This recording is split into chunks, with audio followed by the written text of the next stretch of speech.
Automatically মনে করে যে অনেক গরম হয়ে গেছে। এই আয় উপরে চল না উপরে গেলে আমার পা পড়ে যাবে আমি জুতা লাগিয়ে চল জুতা কাকা এসে সুন্দর করে ভিডিও করো। না লাগবে না, এটাই না। আমি ভিডিও করি তেলটা দিয়ে দিই না, তেল কতটুকু হবে? হ্যাঁ, আল্লাহ দিয়ে যাবো, বেশি হলে আবার ভাত খাবো। ওর সাইডে মানে দায়িত্ব থেকে একটু পড়ে যায়, দেখ সমস্যা নাই, এটা দেখা যায় অটোমেটিকলি অনেক গরম হয়ে গেছে।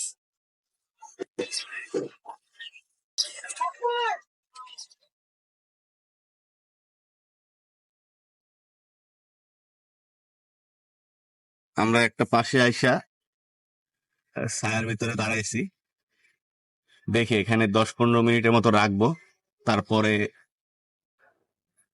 ডিম ছাড়বো, দেখবো যে আসলে সত্যি কি সূর্যের তাপে ডিম ভাজা যায় কিনা।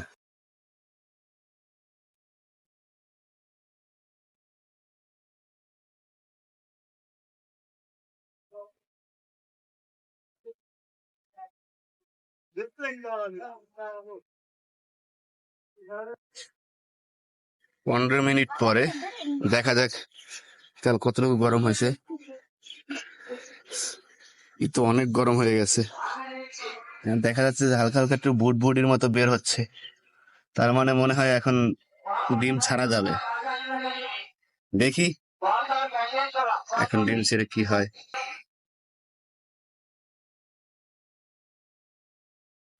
করতে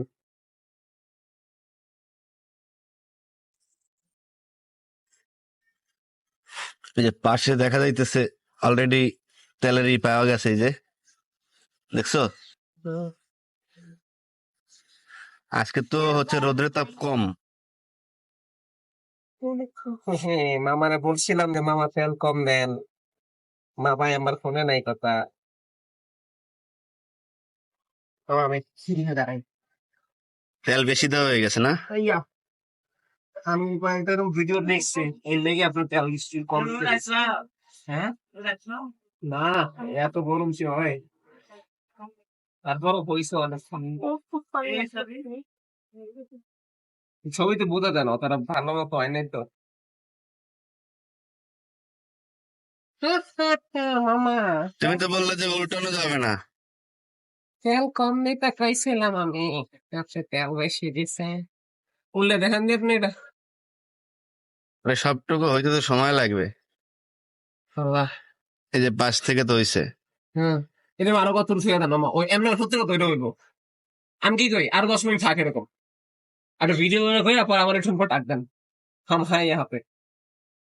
তারপরে খাবো আমরা না? হ্যাঁ,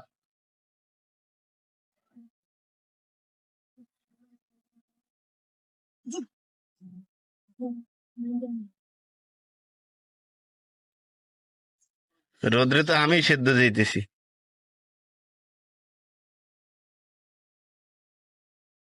তাও তো অনেক ভালো গরম হয়েছে 10 মিনিটে।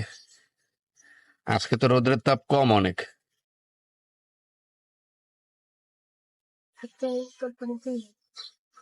তারপর দেখা যাক কতক্ষণে আমরা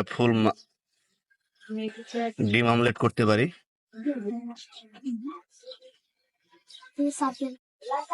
ডিম অলরেডি ভাজা হয়ে গেছে, তবে আমি একটু হচ্ছে গিয়ে তেল বেশি দিছিলাম, তবে তেলটা আসলে কম দেওয়া উচিত ছিল।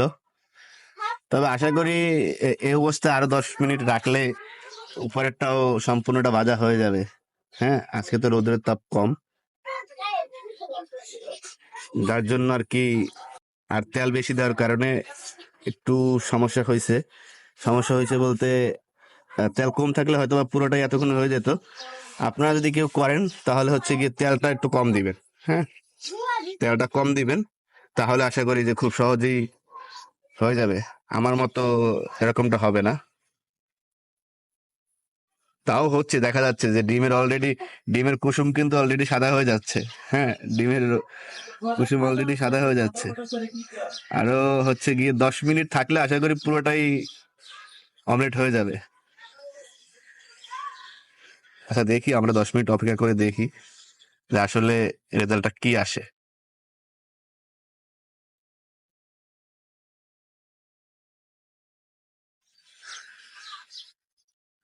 অবশেষে আবারও 10 মিনিট পরে ফিরে আসলাম। দেখা যাচ্ছে যে এখন আসলে ডিমটা হয়ে গেছে, প্রায় উল্টানোর মতো অবস্থা হয়ে গেছে। এখন দেখি যে উল্টানো যায় কিনা। আসলে দেখছেন কি অবস্থা, মানে পুরাই হয়ে গেছে। ও, এখন তো পুরো খাওয়ার মতো অবস্থা। দেখছেন কি অবস্থা। আসলে স্টিলেরই তো, কখনোই ইসে ভাজা হয় নাই। আর আমি একটু তেল বেশি দিয়ে ফেলাইছিলাম, যার জন্য হচ্ছে এই সমস্যাটা হচ্ছে। উল্টাতে গিয়ে উল্টাতে পারছি না। আহ দেখেন ডিমের কুসুম গুলো কিন্তু একদম পুরা ই হয়ে গেছে। যাই হোক, অবশেষে আমার এক্সপেরিমেন্ট সাকসেস। আসলে রোদ্রের তাপে চাইলেই ডিম ভাজা সম্ভব, তবে সবাই যে বলে আসলে 10 মিনিটে সম্ভব, সেরকমটা আসলে না। আসলে টোটাল মিলিয়ে আমার এই ডিমটা ভাজতে প্রায় 1.5 ঘন্টার মতো সময় লাগছে। হ্যাঁ, রোদ্রের তাপে আসলে সবাই বলে 10 মিনিটের ভিতরেই সম্ভব, আসলে ওইরকম কিছুই না। এই যে অবশেষে আমি উল্টাইতে পারলাম, দেখেন পিছনের সাইডটা কিরকম হয়েছে। হ্যাঁ, তবে ডিম ভাজা সম্ভব, এটা সত্যি, এখানে কোনো মিথ্যা নাই। তারপর হচ্ছে যদি কেউ বলে 10 মিনিটে 15 মিনিটে ডিম ভাজা সম্ভব রোদ্রের আলোতে, আসলে সেটা সম্ভব না। আমার সর্বশেষ প্রায় 1.5 ঘন্টার মতো সময় লাগছে। তো আর কি বলবো, এখন আমাদের খাওয়ার পর্ব। অবশ্যই সাথে থাকবেন, দেখাবো আমরা কিভাবে ডিম অমলেটটা খাই। হ্যাঁ, আমাদের খাওয়ার পর্ব শুরু হয়ে গেছে। ভাগিনা খাইয়া টেস্ট করে দেখতেছে কেমন হয়েছে। মজা হয়েছে। আহ, গরম কিন্তু অনেক। আমার মতো হয়েছে। হম, ব্যাপক স্বাদ। এত মজা করে এটা মানে গ্যাসের চুলে বাজলে মানে এত মজা হইতো না। ডিমের কুসুমটা অত ভালো করে মানে সেদ্ধ হয় না। আর খুব কুসুমটা ভালো হতো। আরো 15-20 মিনিট রাখলো।